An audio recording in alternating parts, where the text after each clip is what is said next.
10 రోజుల పాటు AP assembly సమావేశాలు జరగనున్నాయి. ఈ నెల 30 వరకు ఏపీ అసెంబ్లీ వర్షాకాల సమావేశాలు నిర్వహించాలని బీఏసీ సమావేశంలో నిర్ణయించారు. అలాగే 18 అంశాలను టీడీపీ శాసనసభ పక్ష సమావేశం ప్రతిపాదించింది.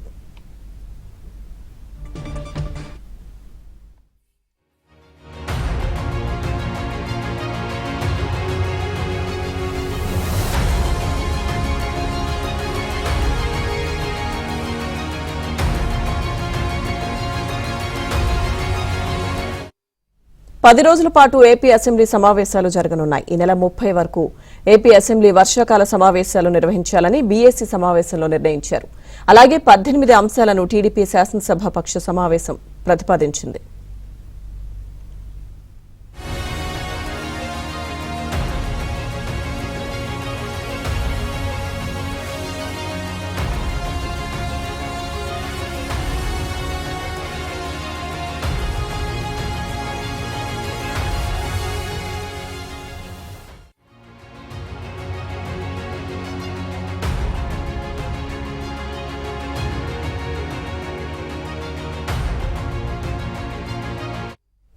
ఏపీ అసెంబ్లీ పని దినాలకు సంబంధించిన పూర్తి అప్డేట్స్ మా ప్రతినిధి సత్య అందిస్తారు.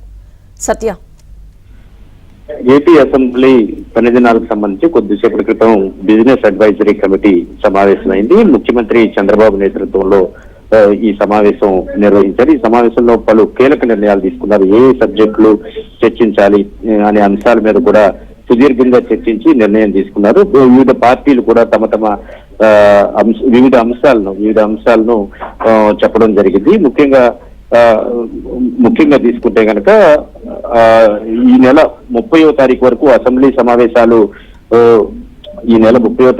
కూడా అసెంబ్లీ సమావేశాలు నిర్వహించాలని నిర్ణయించారు. మొత్తం 10 దినాల పాటు అసెంబ్లీ సమావేశాలకు నిర్వహించాలని బీఏసీలో నిర్ణయం తీసుకున్నారు. సభలో చర్చించేందుకు తెలుగుదేశం పార్టీ తరఫున మొత్తం 18 అంశాలను ఇప్పటికే సిద్ధం చేశారు.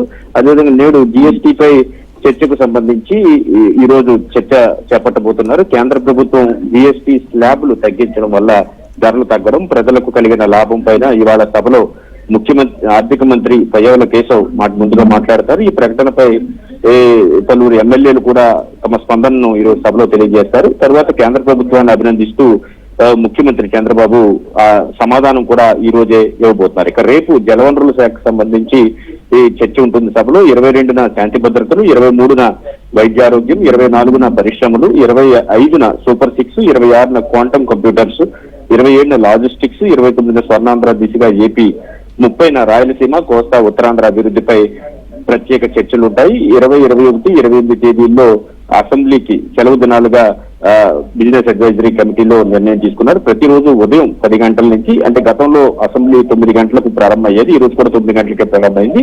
రేపటి నుంచి మాత్రం అసెంబ్లీ సమావేశాలు ఉదయం 10 గంటలకు ప్రారంభమవుతాయి. సాయంత్రం 5 గంటల వరకు సభ జరపాలని ఈ రోజు బీఏసీలో నిర్ణయించారు. ఇక ప్రశ్నోత్తరాలతో పాటు ఏదైతే 0 అవర్ లో కూడా మంత్రులు అందుబాటులో ఉండాలి, సభ్యులు అడిగే ప్రశ్నలకు సమాధానాలు ఇచ్చేందుకు సిద్ధంగా ఉండాలని కూడా ముఖ్యమంత్రి బీఏసీలో మంత్రులకు సూచించాలని చెప్పి శాసనసభ వ్యవహారాల శాఖ మంత్రి పయ్యావుల కేశవ్ను ఆదేశించారు. సభలో చర్చించేందుకు మొత్తం 9 అంశాలను బీజేపీ ప్రతిపాదించింది. స్పీకర్ అయ్యన్న పాత్రుడు అధ్యక్షతన ఈ శాసనసభ వ్యవహారాల కమిటీ భేటీ కొద్దిసేపు క్రితం పూర్తయి ఈ నిర్ణయాలు తీసుకున్నారు. ఇక ముఖ్యమంత్రి నాదెండ్ల మనోహర్, జనసేన నుంచి నాదెండ్ల మనోహర్, అదేవిధంగా పయ్యావుల కేశవ్, జీవీ ఆంజనేయులు, విష్ణుకుమార్ రాజు ఈ సమావేశానికి హాజరయ్యారు. Right, thank you Satya.